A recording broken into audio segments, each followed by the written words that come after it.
19 رمضان کی رات جیسے ہی آپ مسجد کوفہ میں پہنچے تو جو انسان مسجد میں سوئے ہوئے تھے ان کو آپ نے جگایا۔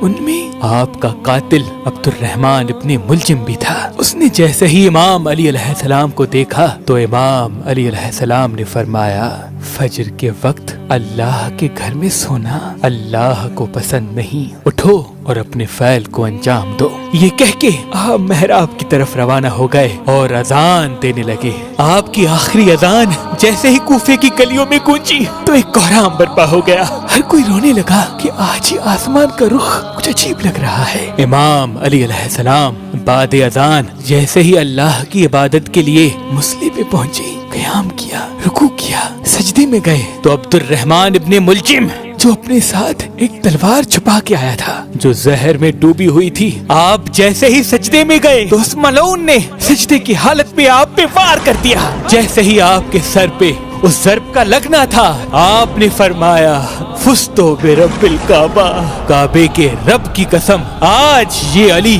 کامیاب ہو گیا۔ مسجد میں کوہرام برپا ہو گیا۔ آپ کے سر کے خون سے مسجد کا محراب رنگین ہو گیا، آسمان سرخ ہو گیا، نمازی سب سر پیٹنے لگے۔ اتنی دیر میں آپ کے چاہنے والوں نے آپ کے قاتل کو پکڑا اور آپ کی طرف لے کے آئے، اور کوئی آپ کو زخمی دیکھ کے شہد کا شربت لے کے آیا۔ امام علی علیہ السلام نے جیسے ہی اپنے قاتل کو دیکھا کہ اس کے چہرے پہ موت کا ڈر ہے تو جو چاہنے والا امام کے لیے شہد کا شربت لے کے آیا تھا، آپ نے اس چاہنے والے سے کہا، اے مجھ سے پیار کرنے والے، یہ شربت میرے قاتل کو پلا، کیونکہ اس کے چہرے کا ڈر یہ بتاتا ہے کہ اس شربت کی مجھ سے زیادہ اس کو ضرورت ہے۔ اور سختی سے فرمانے لگے کہ کوئی بھی میرے قاتل کے ساتھ بدسلوکی نہ کرے، اگر میں اس ضرب کی وجہ سے شہید ہو جاؤں تو اس کو بھی صرف ایک ہی ضرب لگانا، اگر ایک ضرب سے یہ بچ جائے تو اس کو آزاد کر دینا، اگر اس ایک ضرب سے یہ مر جائے تو میرے قاتل کے جسم کی بے حرمتی نہ کرنا، اس کے غسل و کفن کا اہتمام کرنا، اس کے جسم کے حصے نہ کاٹنا، کیونکہ میں نے اللہ کے رسول سے سنا کہ اللہ ایسے انسان پہ لعنت کرتا ہے جو مرے ہوئے انسان کے جسم کے حصے کاٹ کر اس کی توہین کرتے ہیں۔ پھر آپ فرمانے لگے، حسن آؤ نماز پڑھاؤ۔ امام حسن علیہ السلام نے نماز فجر پڑھائی اور پھر امام علی علیہ السلام کو اپنے گھر کی طرف لے کے جانے لگے۔ آپ کے مقدس خون سے آپ کی سفید داڑھی سرخ ہو چکی تھی اور زہر میں ڈوبی ہوئی تلوار کا زہر آپ کے جسم میں پھیلنے لگا تھا۔ امام علی علیہ السلام جیسے ہی اپنے چاہنے والوں کے ساتھ اپنے گھر کے قریب پہنچے تو آپ نے فرمایا، عباس، حسن، حسین، میرے چاہنے والوں کو کہو کہ یہیں سے واپس چلے جائیں، کیونکہ میرے ضرب لگنے کی خبر میرے گھر پہلے پہنچ چکی ہے۔ میں نہیں چاہتا کہ میرے بیٹیوں کے رونے کی آواز میرے چاہنے والوں کے کانوں تک پہنچے۔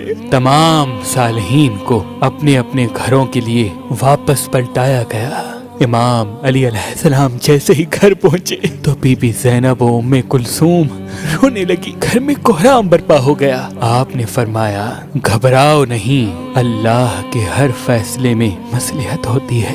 بس آپ بستر بیماری پہ آئے، طبیب نے دیکھا تو رو رو کے فرمانے لگے کہ امام علی علیہ السلام کے جسم مبارک میں زہر پھیل چکا ہے، جتنا ہو سکے امام علی علیہ السلام کو دودھ پلائیں۔ یہ بات جیسے ہی کوفے کی گلیوں تک پہنچی تو ننھے ننھے یتیم بچے اپنے ہاتھوں میں دودھ لیے امام علی علیہ السلام کے دروازے تک پہنچے اور کہنے لگے، یا حسن، یا حسین، ہمارے امام کو ہمارے حصے کا دودھ پلائیں، ہم ایک مرتبہ یتیم ہو چکے ہیں، دوسری مرتبہ نہیں ہونا چاہتے۔ آپ بستر بیماری پہ بھی مسلسل اللہ کا ذکر کرتے رہے۔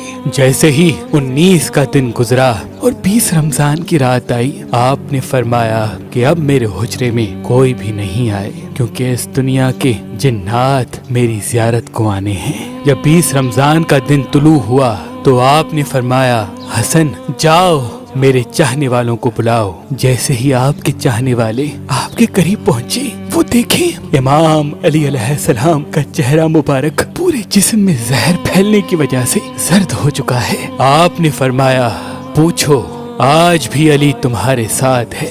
میں زمین کے رستوں سے زیادہ آسمانوں کے رستے جانتا ہوں، پوچھ لو، کیونکہ جب تم اپنی آنکھوں سے مجھے نہیں دیکھ پاؤ گے تو بار بار پچھتاؤ گے کہ کاش کچھ اور پوچھ لیتے۔ آپ کی عقیدت مند زار و قطار رونے لگے۔ کسی نے آپ سے سوال کیا، کسی نے آپ سے جواب لیا، کوئی صرف آپ کی زیارت کرتا رہا۔ جب سارے لوگ چلے گئے تو پھر آپ نے فرمایا، حسن ہمارے پورے خاندان کو جمع کرو۔ جب سارے خاندان کے افراد آ گئے، آپ فرمانے لگے، اب اس خاندان کا وارث حسن ابن علی ہے، جو حسن کہے وہ تم سب ماننا۔ اور امام حسن سے فرمایا، اے میرے بیٹے حسن، اپنے نانا کی صلح حدیبیہ کو یاد رکھنا، جہاں تک ہو سکے انسانوں میں امن اور محبت کا خیال رکھنا تاکہ انسانوں کا خون نہ بہے۔ پھر آپ نے فرمایا، حسن و حسین، میری شہادت کے بعد میرے جنازے کی، میری قبر کی کسی کو خبر تک نہ دینا،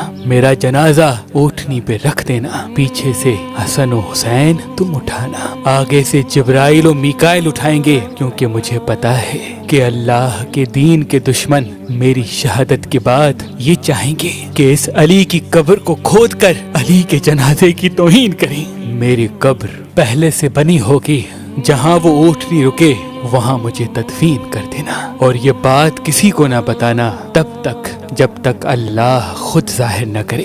پھر آپ نے اپنے بیٹے عباس کو بلایا اور فرمانے لگے، عباس، میں نے تمہیں اللہ سے کربلا کے لیے مانگا تھا، تو حسین کا محافظ ہے، جو حسین کہے وہ تمہیں کرنا ہے۔ اور پھر اپنے بیٹے حسین کو بلایا اور فرمانے لگے، حسین، تمہاری شہادت کی خبر تمہارے نانا نے تمہاری پیدائش کے وقت ہی سنا دی تھی۔ حسین، تمہیں کرب و بلا میں 3 دن کا بھوکا پیاسا رکھ کے قتل کیا جائے گا، تمہارے بچوں کو، بھائیوں کو، ساتھیوں کو تمہارے سامنے ہی مارا جائے گا۔ حسین، حسین، تمہاری لاش پہ گھوڑے دوڑائے جائیں گے، تمہاری شہادت کے بعد میری بیٹیوں کو، تمہاری بہنوں کو، ہمارے گھر کی عورتوں کو اسی کوفے اور شام میں پھرایا جائے گا، ان کو پتھر مارے جائیں گے۔ حسین، جب تمہارا آخری وقت ہو اور الوداع کہنے بیبیوں کے خیمے میں آؤ تو اپنی بہنوں کے بازو چوم کے یہ کہنا کہ بابا نے کہا تھا کہ اسلام کے لیے ہر غم سہنا اور اسلام کے پرچم کو ہمیشہ بلند رکھنا، ہر موڑ پہ اللہ کے رسول کی نبوت کی گواہی دینا۔ بس اتنی دیر میں آپ فرمانے لگے، سلام ہو یا رسول اللہ۔ گھر میں کوہرام برپا ہو گیا۔ سب فرمانے لگے، یا علی، کیا ہمارے ساتھ رسول پاک ہیں؟ امام علی علیہ السلام نے فرمایا، ہاں، اللہ کے رسول اور تمہاری ماں فاطمہ الزہرا مجھے لینے آئے ہیں۔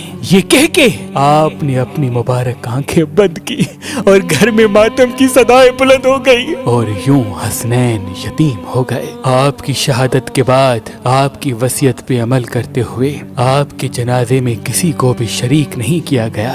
آپ کا جنازہ پیچھے سے حسن و حسین نے جیسے اٹھایا تو آگے سے جبرائیل و میکائیل اٹھانے لگے اور ایک نورانی اونٹنی پہ سوار کر دیا۔ حسن و حسین جبرائیل و میکائیل کے علاوہ کسی کو خبر تک نہیں خاموشی سے اس اٹھنے کے پیچھے چل ہی رہے تھے کہ جیسے ہی کوفے سے تھوڑا سا آگے گئے، ایک چمکیلے پتھر پہ وہ اونٹنی رک گئی۔ اس پتھر کو ہٹایا گیا تو وہاں ایک قبر پہلے سے ہی بنی ہوئی تھی اور اس پہ لکھا ہوا تھا کہ یہ قبر اللہ کے نبی نوح نجی اللہ نے بنائی ہے، اللہ کے اس ولی علی کے لیے جس کے صدقے میری کشتی کو نجات ملی۔